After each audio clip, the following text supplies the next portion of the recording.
नमस्कार, RV22 न्यूजमध्ये आपलं सर्वांचं स्वागत। नमस्कार, आज आपण माणगाव शहरामध्ये माणगाव शहराचे हे मुख्य बाजारपेठ गांधी चौकामध्ये आज इथं आपण माणगावमध्ये जे आज विधानसभेचं वारं वाहत आहे त्याच्याबद्दल आपण नागरिकांकडून काही माहिती घेऊ। इथं नागरिकांकडून येणाऱ्या विधानसभेच्या निवडणुकीमध्ये जे उमेदवार आहे यांच्याकडून काय अपेक्षा, यांच्या अपेक्षा पूर्ण झाल्या आहेत, अजून काही राहिल्या आणि विकासाच्या नावावर इथं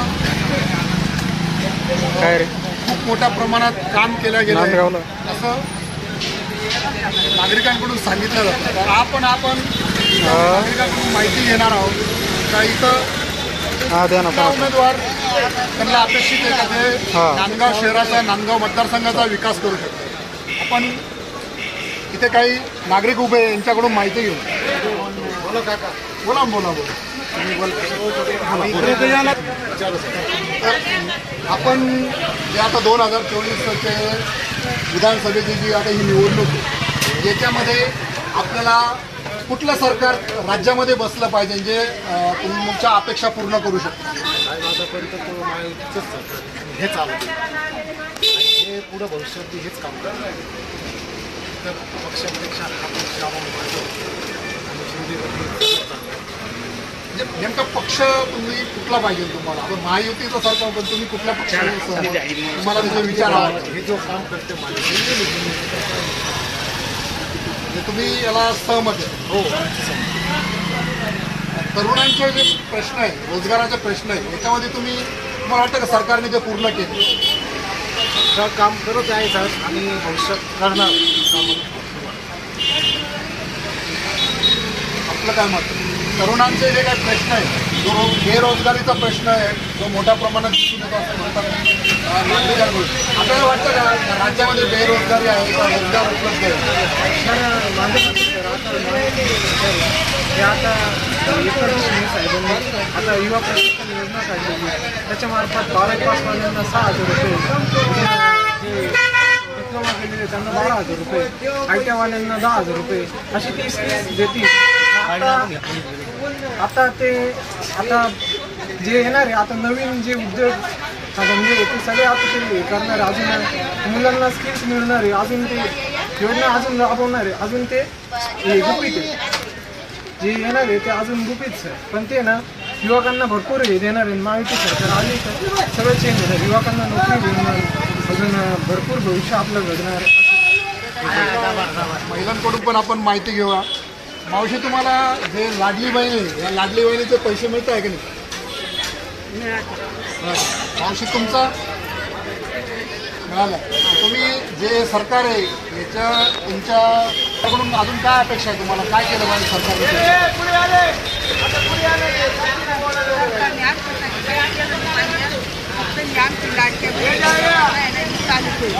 काहीच केलं नाही। 1500 रुपयामध्ये तुमचं सर्व खर्च सुटतो का? हे सरकार चांगलं आहे का? चांगलं आहे। तुमचं शेतकरी तुम्ही का कुटुंबासह शेतीच्या मालाला भाव आहे का? तुम्ही समाधानी आहेत? तुम्हाला काय वाटतं हे सरकार राहिलं पाहिजे तर तुमच्या शेतीचा माल भाव भेटला पाहिजे?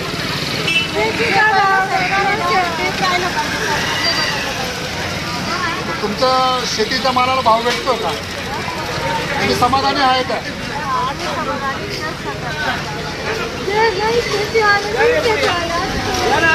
आजी आहे, त्यांच्याकडून माहिती घेऊ का यांचं काय मत आहे?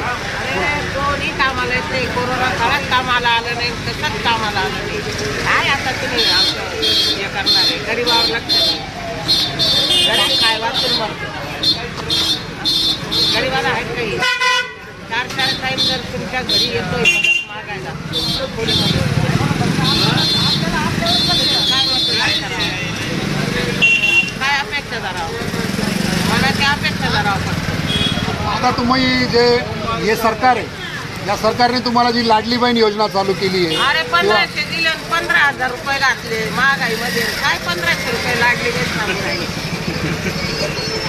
1500 रुपये दिले आणि 15,000 खर्च झाला. लाडली बहीण योजना चांगली आहे का नाही? नाही बोलून ना चांगली आहे ना. कारण माझ्या स्वतःच्या पैशाची माझ्या म्हाताऱ्या माणसाला काय देता म्हाताऱ्या माणसाला 15 पैसे सुद्धा चांदी चौकातलं जे मार्केट आहे याच्यामध्ये नांदगावमधले जे काही व्यापारी वर्ग आहे जो छोटे मोठे व्यवसाय यांच्याकडनं यांना येणाऱ्या मतदारसंघामध्ये येणाऱ्या 2024च्या निवडणुकीमध्ये जे इथले स्थानिक उमेदवार आहे आणि या उमेदवारांकडून यांच्या काय अपेक्षा काय यांच्यासाठी काय केलं पाहिजे आणि नांदगाव तालुक्यासाठी काय अपेक्षा आहे यांच्याकडून काय वाटतं आपल्याला? काय विधानसभेच्या निवडणुकीमध्ये आपल्याला येणाऱ्या उमेदवारांना काय अपेक्षा काय केलं पाहिजे तुमच्यासाठी? गावचा विकास झाला पाहिजे, बसायची सोय झाली पाहिजे. विकासचा आपण म्हणतो विकास काम, पण मग विकास म्हणजे नेमकं काय तुम्ही हे सांगू शकता का? काय नाही, रोड झाले पाहिजे, त्या नाल्या विल्या झाल्या पाहिजे, व्यवस्था झाली पाहिजे, बसायची सोय झाली पाहिजे. आता जी व्यवस्था आहे त्यात तुम्ही समाधानी आहे का नाही? हो आहे ना. मग तरुणांचे जे प्रश्न आहे रोजगार तुम्हाला कशा प्रकारे इकडं तुम्हाला काय अपेक्षा अजून रोजगार कसा मिळाला पाहिजे? बोला ना.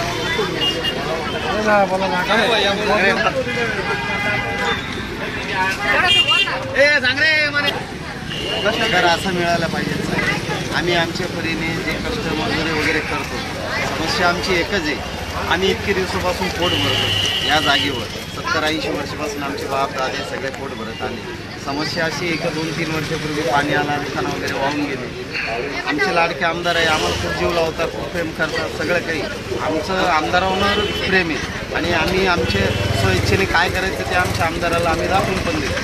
आमची एकच इच्छा आहे का आम्हाला काहीतरी पर्याय व्यवस्था आम्हाला आमच्या रोजीरोटीसाठी केली पाहिजे. आम्हाला काही नको आहे. आमची फक्त एकतरी आमचे लहान लेकरं बाळे परिवार आहे आमचा. या जागेवर आम्हाला काही केलं तर आम्हाला बरं वाटतं. आम्हाला काही नाही.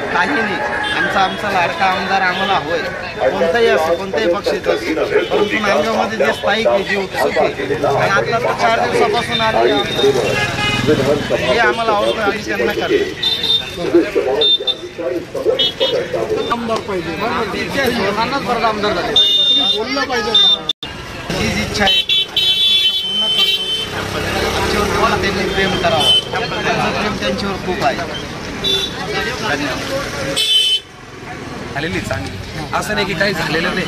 आता आमची इथं जरी अन्न नाही अधिकमा आणलं तरी आम्ही अन्नाचं समर्थन करून आम्हाला गॅरंटी की अन्न आम्हाला पर्यंत जागा करून देणं. एवढा जे पूल जरी छोटा आहे तर पूल मोठा करून अन्न आमची पर्याय व्यवस्थित करून देणं, इथं याच जागे करून देणं. त्याच्यावर अन्न आम्हाला फुल समर्थन अन्नाला आमचं. साहेब आमच्या इथं दुकाने आहे. 70-80 वर्षापासून दुकाने आमच्या बाप दाद्यापासून पहिले आजोबा बसायचे, वडील बसायचे. आता आम्ही बसतो, 3री पिढी चालू आहे. 1 वर्षापासून आमच्या दुकाने. आमचं असं म्हणणं आहे साहेब की या जागे आम्ही पोट भरतो. एकेका घरामध्ये 3-4 लोकांचा सरपंच आहे. इथं 70-80 दुकाने कमीत कमी. इथं जे बी दुकानदार पोट भरतात, उघड्यावरती बसलेले आहात, तर सर्वांना काही ना काही तर पर्याय व्यवस्था करून द्यायला हवी ही आमची इच्छा आहे. आम्ही मागं बी अन्नाच्या मागं होतो ना, आम्ही अन्नाच्याच पाठीशी. अन्नाने आमच्या मुलाला उभं राहावं आमची अपेक्षा. बाकी काहीच नाही. आम्हाला काही लागत नाही, काही नाही. फक्त आमची दुकानदाराची पोट भरायची व्यवस्था ती तर राहिली पाहिजे. बाकी आमची काही अपेक्षा.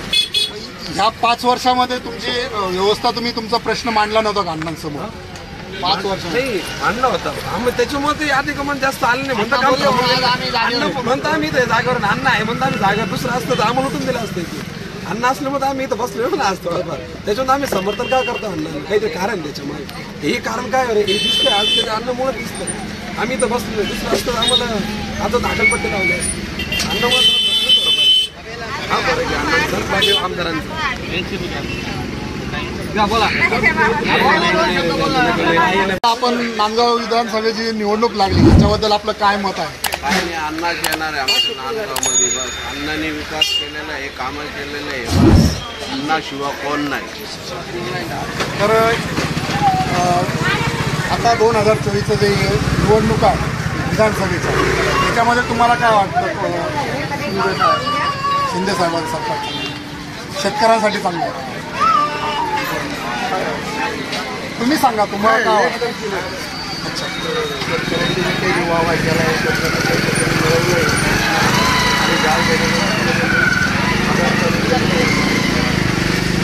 म्हणून आपल्याकडे जो होता किंवा आपल्याकडे येत होता कारण हे आज सगळे लोक उड्या मारतात. पहिले तरी होते सरकार 10 वर्ष काही केलं नाही. म्हणजे तुमचं महाविकास आघाडी का महायुतीचं सरकार पाहिजे तुम्हाला? बरोबर कोणतं सरकार पाहिजे? नाही, शिंदे साहेबांना सोडून करून जाऊ शकतो. एक काही बोलून 10 बोलून 2023 जी विधानसभा आहे याच्यामध्ये आपण नांदगाव मतदारसंघामध्ये आपल्याला विकास होताना दिसतोय. तर शेतकरी आणि यांच्या ज्या समस्या या सुटलेल्या आहेत का? नांदगावचा विकास झाला आहे का? आपण येणाऱ्या विधानसभेमध्ये आपल्याला काय वाटतं कोण उमेदवार आपण समस्या सोडवू शकतो किंवा निवडून दिला? आपल्या भागातील ना आत्तापर्यंत बाहेरून आलेले जेवढे उमेदवार असेल त्यांना हटायचा प्रयत्न करायचा. भूमिपुत्र आहे, आम्ही त्याला मतदान करणार. गणेश जगन्नाथ धात्रके यांच्याकडे आम्ही परवापासून आणि कायम स्वरूपी आम्हाला स्थानिक उमेदवार पाहिजे तालुक्यातला, आम्ही त्याला मतदान करू. आम्हाला भूमिपुत्र म्हणून आम्ही त्याला मतदान करणार. हे बाहेरगावचे कोणी येणार, पुढे उभे राहणार, काही करणार, हे आम्हाला चालणार नाही अजिबात. त्याच्यामुळे आम्हाला भूमिपुत्राला मतदान करू. आपलं काय मत आहे? काय शेतकऱ्याची समस्या सुटली पाहिजे. हो, शेतकऱ्याच्या मालाला भाव मिळाला पाहिजे. आजची परिस्थिती काय, मक्काचे बाजार पुढे कांद्याचे बाजार नाही 2000च्या आत आज. हो, शेतकऱ्याचे प्रश्न विचार केला पाहिजे. मग शेतकऱ्यांना हे मोदींकडून 6,000 अहो, रुपये ते काय करते 6,000ला 18% GST घ्या शेतकऱ्याकडून. अहो, 100-200 रुपये तेल झालं सांगा ना. नाही यायचे काला. 18% GST आहे शेतकऱ्याची. आताची गोणी काय भाव बाकी आज? 500-600ची गोणी 1500-1600ला आहे आज. कोणती बी गोणी घ्या त्याची.